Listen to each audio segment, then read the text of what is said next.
Friends, দেখো কেরালাকে যদি না এসে থাকো তাহলে কেরালার পরিবেশ দেখুন কেমন, পুরো সবুজে সবুজ,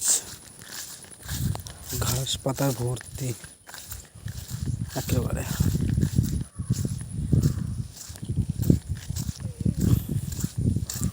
কেরালার ঘর বাড়ি যে দেখুন কেমন হয়, সব কালনি পাথর। কেরালার মৌসুম এখন খুব খারাপ। আমাদের রুম এটা, এই রুমে থাকি আমরা।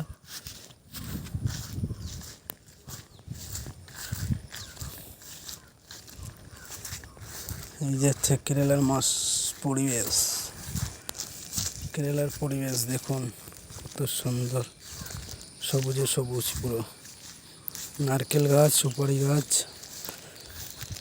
বেশি দেখা যায় এখানে।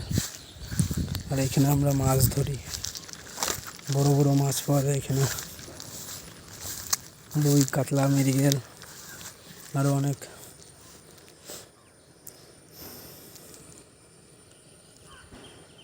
অনেক মাছ পাওয়া যায়, এটা ক্যানাল বড়।